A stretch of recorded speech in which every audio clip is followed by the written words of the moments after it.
They always say that animals in Australia are much bigger than everywhere else in the world. And I don't doubt that. If in the event I ever stepped off a plane in Australia, I fully expect a huntsman spider to jump straight at me. So it probably doesn't come as any surprise that scientists have found a prehistoric alligator, which is absolutely massive by the way. Look at the size of this bloody thing. It was big enough to eat dinosaurs. Let's get into it.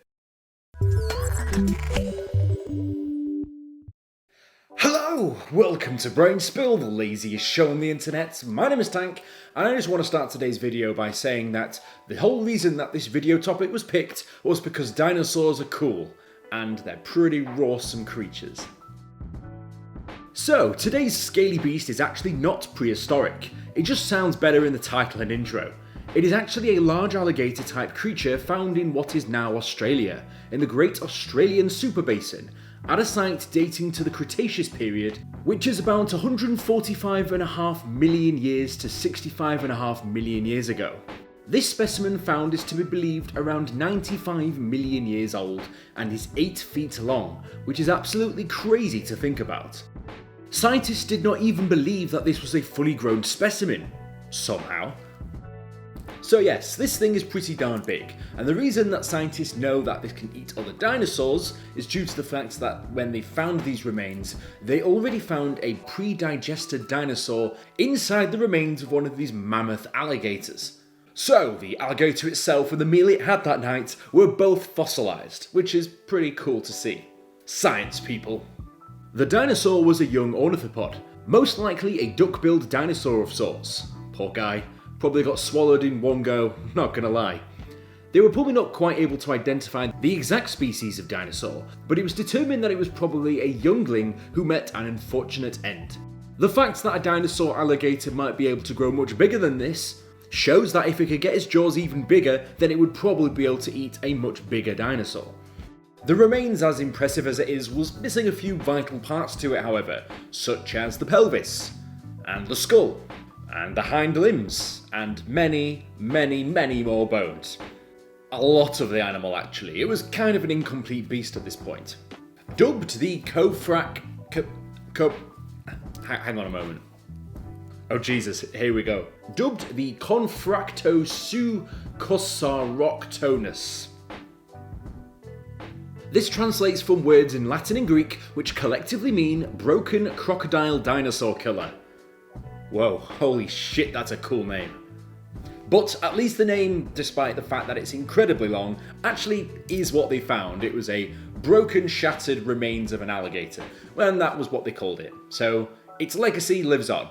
Not only is this an impressive find on the size of the specimen, but this was also very important as it informed researchers a lot about the ecological food web in the Cretaceous period and what alligator dinosaurs might have snacked on.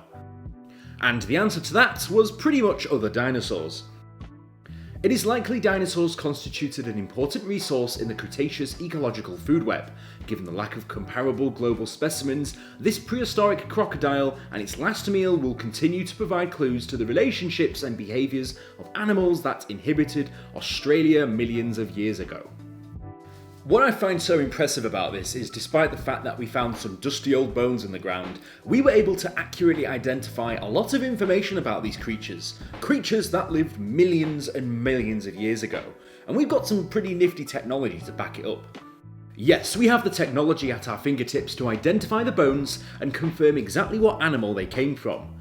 These labs have special neutron and synchrotron X-ray micro-CT scanning technologies to identify where the bones were located. This was required given the fact that the bones were found inside the croc were very small and fragile to be manually examined.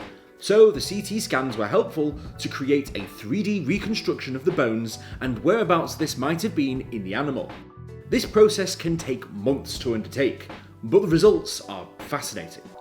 So yes, even looking at the dinosaur that this giant crocodile ate, they were able to determine that it was largely still intact, but its femur had been likely snapped in two, probably when it was chomped down by a massive alligator, which, yeah, that must have been a pretty nasty end. This might have also been due to the fact that a large tooth was found embedded in the shattered femur of this dinosaur, which also goes to show that dentistry in the Cretaceous period was next to non-existent, so yeah, there's that too, I suppose.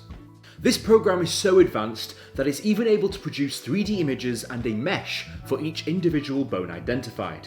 This makes it more difficult when the dinosaur you're examining has had its bones crushed and fragmented, but with the careful collection of the find, they can try and keep this together as far as possible, so maybe, just maybe, they could digitally create the dinosaur back together as far as possible. Look, if I was smarter and I had to choose any field of being a scientist in, it would be something like this, because, damn, like I said, dinosaurs are cool. The study went even as far as being able to identify acid etching on the carcass's bones, and given the lack of impact that this had on the bones, this seems to suggest that the animal was swallowed, died, and then was only partially digested until the consumer would become part of history. It's almost like a Russian doll of the animal world. You basically open one up and then you find another, and then I imagine you could open that one up and then find something even smaller. You know, there's a whole wealth of archaeological discoveries to be made just because of someone's mealtime. Crocodilian animals have been known to exist even before this period, around the Jurassic period of 251.9 million to 201.3 million years ago. Evidence for this can be found with other dinosaur fossils having tooth marks and teeth embedded into their bones. This seems to suggest that this has been a long-running cuisine of the giant alligator. Look, if a dinosaur can fit inside an alligator's mouth, then it was probably going to end up a late-night snack. Gigantism has been reported not only in several specimens of crocodile and alligator, but they have also been found around the world in different eras. There are records in North America of some giant crocodiles around 82 million years ago, between 8 to 12 meters long. This is partially why this discovery was so important, as it pretty much just confirmed a lot of theories that people had about these giant, huge alligators that used to pretty much snack on anything they wanted to. Dinosaurs, like I said, pretty cool. And yes, unfortunately we don't have huge alligators anymore. I mean, we do have some pretty big ones, but nothing quite as big as one of these things. So, next time that you come across an alligator on your travels, just think that its great-great-great-great-great-granddad, probably maybe a few more generations above that, could very well have been one of these huge alligators, and maybe, just maybe, is on display somewhere in a museum. Guys, it's not about size, it's all about the fact that you can survive an asteroid hitting Earth and wiping out all the dinosaurs. So, at least if you've got that, you've got something to be proud of. I'll see you guys in the next video. Fantastic.